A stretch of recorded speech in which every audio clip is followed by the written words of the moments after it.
ეს გადაცემა მკურნალია და ჩვენ ვსაუბრობთ ბარიატრიაზე. სტუმრად გვყავს საქართველოს მეტაბოლური და ბარიატრიული ქირურგთა ასოციაციის პრეზიდენტი ბატონი დავით აბულაძე, თვითონ ქირურგი, ბარიატრიული ქირურგი და პროფესორი. მოგესალმებით ბატონო დავით, ძალიან დიდი მადლობა რომ გამოგვიყავით და მობრძანდით ჩვენთან სტუდიაში და მე პირდაპირ მინდა იმ კითხვით მოგმართოთ, რომელიც არის ინოვაციური მეთოდი, რომელსაც თქვენ დღეს საქართველოში დანერგეთ, მოდით ასე ვთქვათ, ინოვაციურ მეთოდზე ვისაუბროთ. სალამი კიდევ ერთხელ ქალბატონო ქეთევან, დიდი მადლობა მოწვევისათვის. მე ვისარგებლებ შემთხვევით და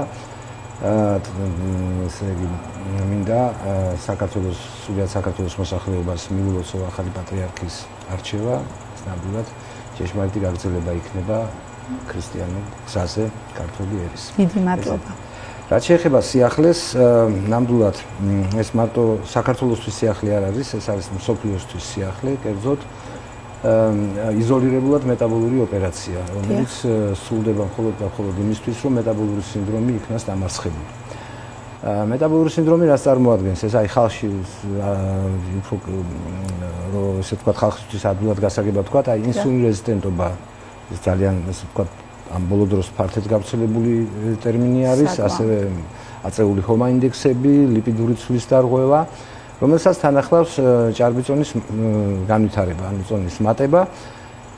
თუმცა ყოველთვის მეტაბოლური სინდრომი არ იწვევს პათოლოგიურ ჭარბწონას, შესაძლოა მაგას უკვე პარალელურად კვებითი ქცევის დარღვევა და ცხოვრების სტილიც უნდა ახდეს თან, რომ მეტაბოლური სინდრომის ფონზე ჩვენ მივიღოთ წონის მაღალი ციფრები, მაშინ როცა სხეულის მას ინდექსი 35-ზე მაღალია. მაგ დროს, რა თქმა უნდა, საჭირო არის ან სუფთად ბარიატრიული ოპერაცია, ან კომბინირებული ბარიატრიული მეტაბოლური ტიპის ოპერაციები, ისეთი როგორც არის გასტრექტომია, ან კუჭის შუნტირება, ეგრეთ წოდებული ბაიპასი. მაგრამ ხშირად აღინიშნება მეტაბოლური სინდრომები და პრედიაბეტი, ინსულინ რეზისტენტობა და ასევე თუნდაც იგივე ჩამოყალიბებული შაქრიანი დიაბეტი ან ათეროგენული დისლიპიდემია ისეთ პაციენტებში, სადაც წონა ძალიან დიდი არ არის. ანუ ოდნავ ჭარბია წონა, მაგრამ ჯერ პათოლოგიურ ჭარბწონიანობას საუბარი არ არის. ანუ საუბარია დაახლოებით პირველი ხარისხამდე ან პირველი ხარისხის ჭარბწონიანობაზე, მაშინ როცა მას ინდექსი მერყეობს სადღაც 22-დან 32-33-მდე. იქ რა თქმა უნდა აგრესიული ტიპის ოპერაციის გაკეთება წარმოუდგენელია და პაციენტები არიან მუდმივად გარკვეული პრეპარატების ზემოქმედების ქვეშ, რომლებიც ამ ინსულინ რეზისტენტობას არეგულირებს. ეს შეიძლება იყოს თქვათ იგივე შედარებით მარტივი GLP-1 აგონისტები, მაგალითად მეტფორმინის, CO4, ფორსიგა და მედიკამენტები. ან უფრო სემაგლუტიდების ჯგუფის ინექციები, თქვათ როგორც არის ოზემპიკი და მუნჯარო და ასე შემდეგ. პლუს პარალელურად, რა თქმა უნდა, ცხოვრების სტილის გარკვეულწილად უნდა შეიცვალოს, იმიტომ რომ მაშინ როცა უკვე ბარიატრიული, როცა მეტაბოლური სინდრომი იხსნება, შესაბამისად უფრო პაციენტს მეტი სტიმული აქვს, რომ ენერგია დახარჯოს. პრინციპი რა არის? პრინციპი არის ის, რომ ჩვენ მივცეთ ორგანიზმს საშუალება გაცილებით უფრო ადეკვატურად და რეგულარულად გამოიმუშაოს ჩვენივე ნაწლავის ჰორმონი GLP-1, რომლის აგონისტებიც არის სწორედ ეს პრეპარატები. და სწორედ ამ GLP-1-ის სეკრეციის რეგულარობის და რაოდენობის დარღვევა არის ამ მეტაბოლური სინდრომის ძირითადი ამძრავი მექანიზმი, რომლის დროსაც ვითარდება ადამიანის უგრძნობლობა, ანუ რეზისტენტობა საკუთარი ინსულინის მიმართ. GLP-1 გამოიყოფა თეზოს ნაწლავში, ანუ წვრილი ნაწლავის ბოლო ნაწილში, მხოლოდ საკვების მოხვედრის შემდგომ. და ჩვენ თუ შევქმნით მოკლე გზას, თქვა 12 ნაწლავიდან თეზოს ნაწლავამდე, მაშინ რეალურად ამ GLP-1-ის გამოყოფა მოხდება არა თქვა საკვების მიღებიდან სადაც საათნახევარი 2 საათის მერე, დაახლოებით 15 წუთში. რაც უკვე ჩვენ ამ GLP-1-ის მაღალ რაოდენობას მოვცემს სისხლში, იმიტომ რომ ძალიან ცოტა ხანი არის აქტიური ეს ჰორმონი და გამოიყოფა ახალი ინსულინი პანკრეასის კუნძულოვანი უჯრედების მიერ, რომლებზეც უკვე რეზისტენტული ჯერ არ არის პაციენტი და აქედან გამომდინარე ეს მიღებული ნახშირწყლები უკვე რაც მაქვს, ბოლომდე დაიშლება ენერგიამდე. და შესაბამისად ინსულინ რეზისტენტობა დროთა განმავლობაში მცირდება. რა თქმა უნდა, ასევე უფრო ხდება, თქვა თუ არის შაქრიანი დიაბეტი ტიპი 2, როდესაც ჩვენ არასაკმარისი გვაქვს ინსულინის გამოყოფა ორგანიზმში და მაგის ხარჯზეა განვითარებული ეს დიაბეტი, სტიმულირება ხდება იმ ბეტა უჯრედების, თუ კი რა თქმა უნდა ფუნქცია შენარჩუნებული. ეს ტიპი თვითონ ოპერაციის დუოდენოილეოსტომია, ანუ ანასტომოზი 12 უჯრედნაწლავსა და წვრილნაწლავს შორის ეს დიდი ხანი კეთდება იგივე ოპერაციების დროს, როგორიცაც არის მაგალითად სადი, ან კუჭის ბიპარციალური რეზექცია, ვთქვათ, მაგრამ ყოველთვის კეთდება კუჭის მოჭრასთან ერთად, იმიტომ რომ ძირითადად ნაჩვენები იყო ისეთ პაციენტებზე, სადაც მაღალია ძალიან სხეულის მასის ინდექსი. მაგნიტური ანასტომოზები წარმოადგენს რას? აი ეს არის მაგნიტები, ხედავთ, აი ხელშიც მიჭირავთ. ეს არის ხო? აი რაც გიჭირავთ. ესენი არის მაგნიტები. ეს არის ინოვაციური მეთოდი, რომლის დროსაც ხდება ერთი მაგნიტის მოთავსება ენდოსკოპიურად წვრილნაწლავში და შემდგომ ლაპარასკოპიულად ჩვენ ეს მაგნიტი წვრილნაწლავის გაყოლებაზე მიგვაქვს იმ ადგილას, სადაც შერთული უნდა დაედოს, ეს არის დაახლოებით ბაუგინის სარკმლიდან პროქსიმალურად 3 მეტრი. ხოლო და ასევე მეორე მაგნიტი იგივე ენდოსკოპის შემდგომ ჩააქვს 12 უჯრედნაწლავში. შემდგომ ამ მაგნიტებს ესე მივადებთ, აი ნათლად აქ შემიძლია გაჩვენოთ, წარმოიდგინეთ ეს ვითომ ნაწლავია. კი ბატონო, აი ეს ვითომ ნაწლავია, ნუ აქ ხელში ვითომ მეორე ნაწლავი მიჭირავს და ესე მივადეთ და პრაქტიკულად ეს მაგნიტები თავის პოლარობის გამო აი ამ ორ ნაწლავს ესე თვითონვე იჭერს. თვითონვე იჭერს. დაახლოებით 3 კვირაში, ანუ ესეც სურათი არის, აი აქ ძალიან კარგად ხატია. ანუ ეს არის წვრილნაწლავის სანათური, ეს 12 უჯრედის სანათური და მათ შორის არის მოჭყლეტილი, ესე ვთქვათ, ამ ნაწლავის კედლები. აქ ვითარდება ანტებადი რეაქცია, ირგვლივ რომელიც შეხორცებებს უზრუნველყოფს, ხოლო შიგნით კედლის დესტრუქციის შედეგად ვითარდება აქ ხვრელი და ეს მაგნიტები დაახლოებით 3 კვირაში მე ესე შეკრული სახით ჩავარდება წვრილნაწლავის სანათურში და გამოდის უკანატანიდან დეფეკაციის დროს. ანუ გამოდის. გამოდის, რა თქმა უნდა, და საბოლოო ჯამში რჩება, აი თუ შეძლებენ ოპერატორები რომ გაადიდონ, აი ეს ბოლო ფოტო. ანუ საკვების დიდი ნაწილი ისევე მიდის ძველ გზაზე, ხოლო მცირე ნაწილი დაახლოებით 20% გადადის მოკლე გზაზე. და ამას ჩვენ ვაკეთებთ კუჭის მოჭრის გარეშე, იმიტომ რომ კალორაჟის შემცირება ამ ოპერაციების დროს, როცა სხეულის მასის ინდექსი დაბალია, ჩვენ არ გვჭირდება, მაგრამ გვჭირდება აუცილებლად ის, რომ GLP-1 გამოიყოს დიდი რაოდენობით. ანუ 3 კვირის მერე რეალურად ოპერაციიდან იწყებს ეს მეთოდი უკვე რეალურად თავის მუშაობას. შედეგად გვაქვს ის, რომ რამოდენიმე თვეში ლაგდება ეს მეტაბოლური სინდრომი.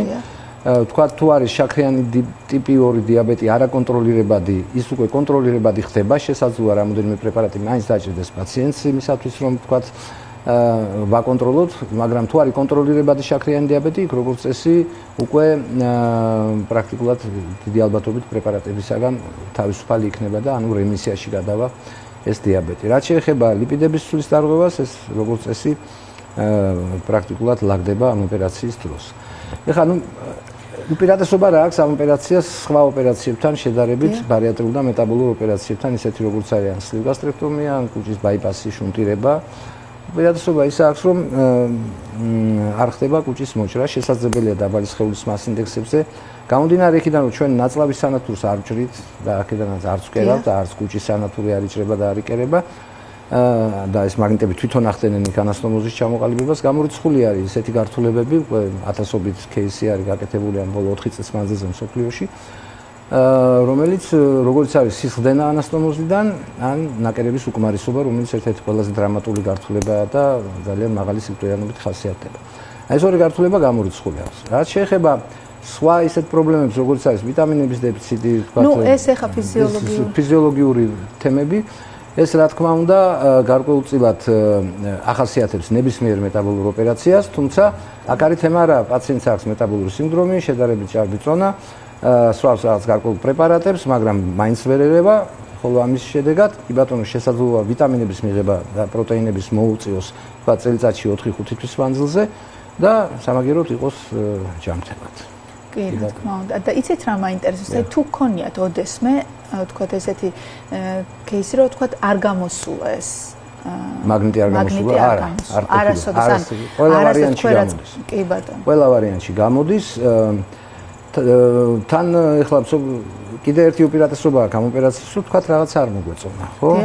ჩვენ შეგვიძლია ეს შერთული, რომელიც არის შექმნილი ამ მაგნიტების მიერ, ძალიან მარტივი ოპერაციით ჩავხსნათ და დაუბრუნოთ ყველაფერი ისევე ძველ პირვანდელ სახეს, რაც შეუძლებელია სლივგასტრექტომიის შემთხვევაში და პრაქტიკულად შეუძლებელია შუნტირების შემთხვევაში. აქედან გამომდინარე, ჩვენ ეს ყოველთვის გვიტევებს ეს მეთოდი უკან დასახევ გზას. რაც სწორედ რომ მას როგორც აი იცვლება არასაბოლოო ოპერაციად შეიძლება ჩაითვალოს არამედ ჩვენ შეიძლება ჩავთვალოთ რაღაცა ოპერაციად, რაღაც ეტაპამდე მისვლამდე.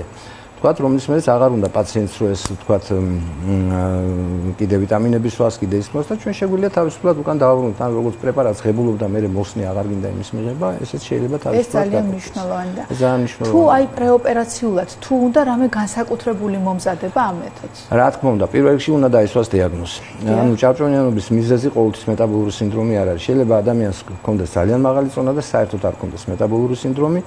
ანუ რეალურად ჩვენ პაციენტს არ ვეუბნებით, რომ ჭარბი წონის გამო გიკეთებთ ამ მაგნიტურ დუოდენოიდ ლეუსტომიას. იმიტომ რომ ეს წონაში კლება არის პრაქტიკულად გვერდითი ეფექტი იმისა, რომ მეტაბოლური სინდრომი გამოსწორდა და მოიხსნა და მეტაბოლიზმი დაჩქარდა. ხოლო რაც შეეხება მომზადებას, ჯერ უნდა გამოვიკვლიოთ რეალურად თუ არის კანდიდატი ამ ოპერაციისთვის, ანუ მას უნდა ჰქონდეს მაღალი ცეპებდიდი, ინსულინი რეზისტენტობა, ხომა ინდექსები აწეული, ბეტა უჯრედების ფუნქცია აწეული. და შესაბამისად ჩვენ ვიცოდეთ რომ პაციენტთან ან შაქრიანი დიაბეტი ტიპი 2 უნდა იყოს, რომელიც ან ცუდად კონტროლირდება, ან საკმაოდ უჭირს პაციენტს მისი კონტროლი, ხო? ნუ ეს ენდოკრინოლოგის ენდოკრინოლოგის ანუ გუნდური მუშაობა არის, ჩვენთან მუშაობს პაციენტთან ენდოკრინოლოგი, ფსიქოლოგი, კარდიოლოგი, თერაპევტი, თუ დიაბეტია ოკულისტი, სისხლძარღვთა სპეციალისტი და სხვა დარგის ექიმებსაც მე ჩართავთ. აბსოლუტურად ყველა ჩვენს კლინიკაში, სადაც მე მოვაწევებ, აბსოლუტურად ყველა სპეციალისტი და ყველა მიმართულება არის განვითარებული. და შემდგომ თუ გადაწყდა რომ პაციენტი კანდიდატია ამ ოპერაციის, მე ეკეთება უკვე უშუალოდ ინსტრუმენტული კვლევები, ისეთი როგორც არის ენდოსკოპია, რენტგენი, ეხოკარდიოგრაფია, სპირომეტრია, ანუ რაც აუცილებელია იმისთვის რომ უსაფრთხო ჩაიაროს ოპერაციამ, ანესთეზიამ და ასე შემდეგ. ეს გაიდლაინებზე უკვე გაიდლაინებზე რაც არის და დაახლოებით სადღაც ერთი 10 დღიანი ორკვირიანი მომზადება ჭირდება თუ პაციენტს რამე პრობლემა არ აქვს და თუ რაღაცა პრობლემა აღმოჩნდა, ну რა თქმა უნდა, იქ სანამ ის პრობლემა არ აღმოიფრება, გარკვეულწილად მაგალითად თუ გლიკოზირებული ჰემოგლობინი, დიაბეტი აქვს ადამიანს და 10-ზე მაღალია, ის ნებისმიერ შემთხვევაში უნდა ჩამოვიყვანოთ 8-მდე, რომ პოსტოპერაციულ პერიოდში მაღალი შაქრის პიკები და პრობლემები არ ქონდეს. ნუ ეს თუ კი იქნება, ამის ეს უკვე ხდება თქვენთან მუდმივი მონიტორინგი ხდება და მუდმივად ანუ დღეს მოხვედი ხვალე ოპერაცია გაიკეთე, რა თქმა უნდა. რა თქმა უნდა, ეს კი. ეხლა ცოტა ისეთი კითხვა არის ბატონო დავით, მაგრამ ეს მოსახლეობას აინტერესებს. აი ფასთან მიმართებაში, ხა ყველა მიცის თქვა დაახლოებით დაფასებში მერყეობს გასტრიტი. აი ფასთან მიმართებაში თქვა ძალიან დიდი განსხვავება არა, იმიტომ რომ ძალიან ბევრი ბენეფიტი აქვს მაგნიტს და მაინტერესებს თქვა. მოდი ესე ვილაპარაკოთ. ყველაზე თანამედროვე იმასთან რაც არის ეხლა GLP-1 აგონისტები, საინექციო როგორც არის ოზემპიკი, მუჯარო, საბოლოო ჯამში მაგალითად თითქმის 3-ჯერ 4-ჯერ იაფი გამოდის ეს ოპერაცია, იმიტომ რომ ამას გაიკეთებ ერთხელ და მთელი ცხოვრება ეს ანასტომოზი გაქვს და პრაქტიკულად ეს GLP-1 სტიმულაცია ხდება მუდმივად. მაშინ, როდესაც მუჯაროს როგორც კი ანებებ თავს, მაშინვე ისევ ტრიალდება უკან ყველაფერი და რამოდენიმე თვეში პაციენტს იგივე პრობლემები აქვს, რაც ჰქონდა მანამდე. თუ ვიტყვით, რომ დაახლოებით მუჯაროს ღირებულება სადღაც 2000 ლარია თვეში, ამის ღირებულება არის 15000 ლარი. ერთხელ გაიკეთებ და ახლა მუნჯარო უნდა იკეთო დაახლოებით სადღაც 3-4 წელი მაინც რო ეფექტი მიიღო. აქედან გამომდინარე, საბოლოო დანახალში რა თქმა უნდა ამ მეთოდს უფრო ნაკლები აქვს. ეს ერთი. მეორე კიდე, არაკონტროლირებადი შაქრიანი დიაბეტი, აი მარტივი კალკულაცია რო აკეთოთ, არის მსოფლიო მონაცემები, როგორც ენდოკრინოლოგთა ასოციაციების, ასევე კარდიოლოგთა ასოციაციების მიერ, რომ საშუალოდ 15 წლით ამცირებს სიცოცხლის ხანგრძლივობას სხვადასხვა გართულებების გამო, მაშინ როცა დიაბეტს ვერ ვაკონტროლებთ. მოდით გავყოთ 15 წელი დღეებზე და ღირებულებაზე ამ ჩარევის და გამოდის რომ დღეში 2.5-ად თქვენი ხანგრძლივებთ საბოლოო ჯამში 15 წელი სიცოცხლეს, ხო და რეალურად ღირებულება ამ ოპერაციის არის მერყეობს სადღაც 15000 ლარის ფარგლებში, პლუს რაც გამოკვლევებიდან მომზადება გააჩნია უკვე პაციენტის მდგომარეობიდან გამომდინარე. თვითონ ჯერჯერობით ეს მაგნიტები არის წარმოებული ამერიკული კომპანიის GT Metabolics-ის მიერ, რომლის დამფუძნებელი ერთ-ერთი არის მიშელ გარნი, პროფესორი, ვინც პირველად გასტრექტომია მოაწოდა მსოფლიოს და სწორედ მის და მიერ ჩემ კლინიკაში და ჩემს მიერ შესრულებული იქნა კლინიკა ინოვაში შესრულებული იქნა ეს პირველი მსოფლიოში მაგნიტური დუოდენოიდ ლეუსტომიას კლინიკური კვლევის ფარგლებში და შემდგომ უკვე როდესაც 2025-24 წელს მიანიჭეს უკვე FDA approval-ი მიიღო და ასევე კანადის ჯანდაცვის სისტემამაც ესე ვთქვათ წელს უკვე ევროპამაც აღიარა როგორც უსაფრთხო მეთოდი და ეფექტური 25 წლის თებერვალში დავიწყეთ ჩვენ ვიყავით პრინციპში პიონერები უკვე კომერციულად გამოყენების სოფლიოში დღეს სრულდება დაახლოებით 35 ქვეყანაში ეს ოპერაციები როგორც სამხრეთ ამერიკაში, ჩრდილოეთ ამერიკაში, ასევე არაბულ ქვეყნებში, სრულდება საქართველოში, აღმოსავლეთ ევროპის ქვეყნებში და იტალიაში ასევე. სრულდება ესპანეთში, სრულდება ბელგიაში. და ჩვენი მოსახლეობა ანუ უკვე ჩვენ დაწყებული წელიწადი და 4 თვე არის გასული, უკვე რაც 3 თვე არის გასული, რაც დავიწყეთ ეს ოპერაციები, უკვე ამ წელიწადი და 3 თვის განმავლობაში ჩვენ შევასრულეთ 100-მდე ჩარევა აქედან. სერიოზული გართულება და სიკვდილიანობა არც ეზე რა თქმა უნდა არ ყოფილა. შედეგებიც საკმაოდ დამაიმედებელია, გამომდინარე იქიდან, რომ ის პაციენტები, ვინც კვლევის ფარგლებში იყვნენ, ის იყო 4 წლის წინ. დიახ. უბრალოდ მე-5 წელი მიდის და ამ 5 წლის მანძილზე რომ ვაკვირდებით მაგ პაციენტებს, ყველა შემთხვევაში გვაქვს მეტაბოლური სინდრომის მოწესრიგების ტენდენცია. ძალიან კარგი, ძალიან დიდი მადლობა ბატონო დავით რომ იყავით ჩვენი სტუმარი. კორიფებსაც სჭირდებათ წარმატებას გისურვებთ. დიდი მადლობა, წარმატება ყველა სჭირდება. რა თქმა უნდა, უდიდესი წარმატება და ყველა ჯანმრთელი პაციენტი და ძალიან კარგი შედეგიანობით, რომ ანუ მე ვიმედოვნებ, რომ კიდევ რამდენიმე წლის შემდეგ ჩვენ შევხვდებით და უკვე უფრო მეტი პაციენტი გეყოლებათ და უფრო დიდი მასალით დაგვიბრუნდებით. ძალიან დიდი მადლობა, დაგემშვიდობებით და ვიმედოვნებ, რომ კიდევ შევხვდებით ჩვენ სტუდიაში. მადლობა თქვენ ამ კეთილი საქმისათვის. ნახვამდის. კარგად. მე დაგემშვიდობებით ერთი კვირით, შევხვდებით შემდეგ 4 შაბათს. გისურვებთ ჯანმრთელობას.